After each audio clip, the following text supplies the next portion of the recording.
आज की है खबर सिर्फ एक साइबर ठगी की कहानी नहीं है, बल्कि उन सपनों की कहानी है जो रोजगार, घर और बेहतर जिंदगी की उम्मीद में ठगों के जाल में फंस गए। सोचिए, अगर कोई आपसे कहे कि सरकार की योजना के तहत आपको सब्सिडी वाला लोन मिलेगा, कम ब्याज पर पैसा मिलेगा, घर बनेगा, कारोबार शुरू होगा और फिर उसी भरोसे के नाम पर आपसे लाखों रुपए ठग लिए जाएं, तो क्या होगा? कुछ ऐसा ही हुआ देश के कई लोगों के साथ, जहां पीएमईजीपी यानी प्रधानमंत्री रोजगार सृजन कार्यक्रम के नाम पर एक बड़ा फर्जीवाड़ा चल रहा था। लेकिन अब गौतम बुद्ध नगर पुलिस और साइबर सेल ने इस पूरे गिरोह का पर्दाफाश कर दिया है। और सबसे चौंकाने वाली बात यह है कि ये पूरा गैंग किसी बड़े ऑफिस से नहीं, बल्कि ग्रेटर नोएडा की एक बिल्डिंग की छत से ऑपरेट हो रहा था। जी हाँ, छत पर बैठकर कीपैड मोबाइल बदल बदल कर सोशल मीडिया पर विज्ञापन चलाकर लोगों के सपनों को निशाना बनाया जा रहा था। आज के इस वीडियो में हम आपको बताएंगे कैसे चल रहा था ये करोड़ों का फर्जी लोन नेटवर्क, कैसे इंस्टाग्राम और फेसबुक के जरिए लोगों को फंसाया जाता था, कौन है गिरफ्तार आरोपी और आखिर कौन है वो बॉस जिसके इशारे पर पूरा गैंग काम कर रहा था। तो वीडियो को अंत तक जरूर देखिए, क्योंकि यह मामला सिर्फ ऑनलाइन ठगी नहीं, बल्कि बेरोजगार युवाओं और आम लोगों के भरोसे के साथ सबसे बड़ा धोखा है।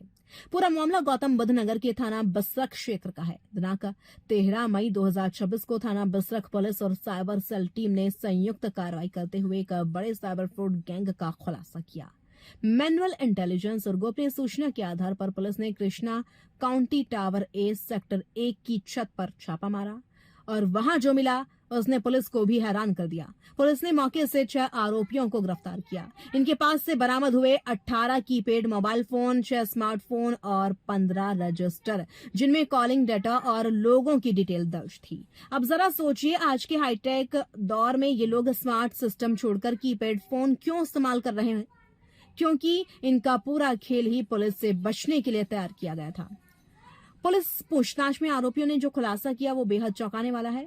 आरोपियों ने बताया कि वे इंस्टाग्राम, फेसबुक और दूसरे सोशल मीडिया प्लेटफॉर्म पर विज्ञापन चलाते थे। इन विज्ञापनों में आधार कार्ड, पैन कार्ड और सरकारी लोन योजनाओं का लालच दिया जाता था। जैसे ही कोई व्यक्ति उन विज्ञापन पर क्लिक करता, उसे एक मोबाइल नंबर दिया जाता।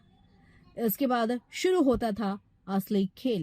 गिरोह के सदस्य खुद को सरकारी लोन अधिकारी बताते थे।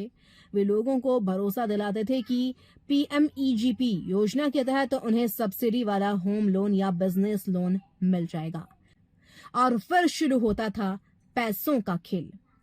File charge, processing fees, security amount, verification fees, ऐसे कई बहाने बनाकर हर व्यक्ति से 2 लाख से 4 लाख रुपए तक अलग अलग बैंक खातों में जमा कराए जाते थे। और जब तक पीड़ित को सच्चाई समझ आती, तब तक उसका नंबर ब्लॉक हो चुका होता था।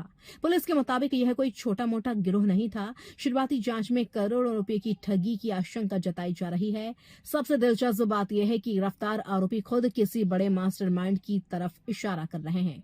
उन्होंने बताया कि पूरा गिरोह एक बॉस के निर्देश पर काम करता था। वही तय करता था कि किसे कॉल करनी है, किससे कितना पैसा लेना है और पैसा किन खातों में भेजना है। यानी पुलिस को शक है कि इस पूरे नेटवर्क के पीछे कोई बड़ा साइबर ऑपरेटर हो सकता है, जो अभी गिरफ्त से बाहर है। अब आपको बताते हैं गिरफ्तार आरोपियों के बारे में। गिरफ्तार सभी आरोपी कर्नाटक के रहने वाले हैं। इनमें कोई 10वीं पास है, कोई 12वीं पास है, तो कोई बीएससी तक पढ़ा हुआ है। यानी पढ़ाई लिखाई के बाद नौकरी नहीं, बल्कि ठगी का रास्ता चुना गया। और यही इस कहानी का सबसे दुखद पहलू भी है। अब सबसे बड़ा सवाल, आखिर लोग इतने आसानी से इनके जाल में कैसे फंस गए? क्योंकि ये ठग लोगों की जरूरत और मजबूरी को समझते थे।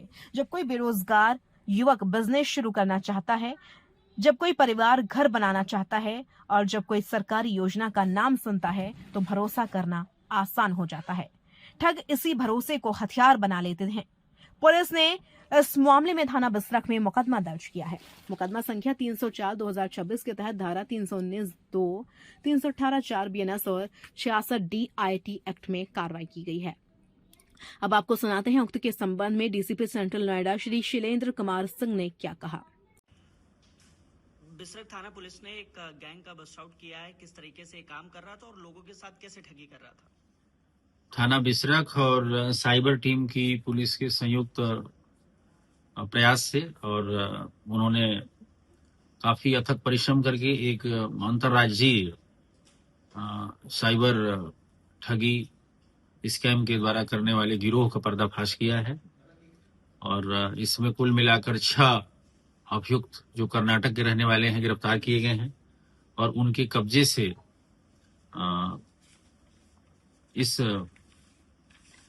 प्रकार की ठगी की घटना को अंजाम देने के क्रम में 18 अदद कीपैड फोन, 6 अदद स्मार्टफोन, 15 अदद रजिस्टर जिसमें कॉलिंग डेटा का रिकॉर्ड है, 3 अदद बॉल पेन, ये सब सामग्री बरामद हुई है जिसका इस्तेमाल भोले भाले लोगों को सस्ता लोन दिलाने के नाम पर उनको अपने ट्रैप में फंसा करके और उनसे प्रोसेसिंग फीस के नाम पर पैसे जमा कराए जाते थे और बाद में ये लोग ठगी का शिकार हो जाते थे।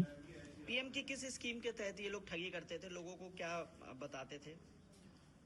इनकी मॉडस ऑपरेंडी ये थी कि ये लोग पहले विभिन्न सोशल साइट्स पर अपने ऐड चलाते थे आधार और पैन बनवाने के लिए। उस ऐड पर जब लोग जाते थे उसको सर्च करते थे तो वहां एक नंबर डिस्प्ले होता था, उस नंबर पर सस्ता और सब्सिडी वाला लोन दिलाने के लिए लोगों को कहा जाता था और लोग लालच में आ जाते थे कि इसमें पीएमईजीपी के नाम पर सब्सिडी वाला सस्ता लोन मिलेगा और फिर उनको अपने जाल में फंसा करके उनसे प्रोसेसिंग फीस के नाम पर हजारों रुपए जमा कराए जाते थे और बाद में उनको डिस्कनेक्ट कर दिया जाता था और अपने ऐड को बंद कर दिया जाता था। कब से यहाँ चल रहा था? ये लगभग 6 महीने से अभी प्रकाश में आया है कि यहाँ ये ऑपरेट कर रहे थे। कितने बैंक अकाउंट है और साथ ही अगर बात करें तो क्या कोई अमाउंट कितना फ्रीज किया गया है या आप लोग इसमें अभी प्रारंभिक हम लोग इस गैंग को बर्स्ट किए हैं और इसमें पुलिस के द्वारा ही ये मुकदमा लिखा गया है और अभी इसमें मल्टीपल बैंक अकाउंट की जानकारी मिली है जिसमें पैसे जाते थे और एक्चुअल कितने इसमें इसके शिकार हुए हैं अभी इसकी हम लोग जानकारी कर रहे हैं, इनकी मनी ट्रेल की जानकारी कर रहे हैं और इसमें और भी अन्य तथ्य इसमें सामने हम लोग इस पे विवेचना कर रहे हैं कि ये कितने लोगों को किस प्रकार से इन्होंने कितना नुकसान पहुंचाया है। पुलिस इस पूरे नेटवर्क के बैंक खातों, मोबाइल कनेक्शन और सोशल मीडिया विज्ञापनों की जांच कर रही है। संभावना है कि आने वाले दिनों में इस मामले में और भी बड़े खुलासे हो सकते हैं। लेकिन दोस्तों, ये खबर सिर्फ पुलिस कार्रवाई की नहीं है, यह एक चेतावनी भी है। अगर कोई सोशल मीडिया पर सरकारी योजना के नाम पर लोन दिलाने का दावा करे, अगर कोई बिना ऑफिस, बिना सत्यापन केवल फोन पर पैसे मांगे तो सतर्क हो जाइए। सरकारी योजनाओं में कभी भी निजी खातों में प्रोसेसिंग फीस जमा नहीं कराई जाती। याद रखिए, ऑनलाइन दुनिया में हर चमकती चीज भरोसेमंद नहीं होती। फिलहाल पुलिस इस पूरे मामले में बॉस की तलाश कर रही है और माना जा रहा है कि यह नेटवर्क कई राज्यों तक फैला हो सकता है। अब देखना होगा कि पुलिस इस पूरे साइबर सिंडिकेट तक पहुंच पाएगी या नहीं।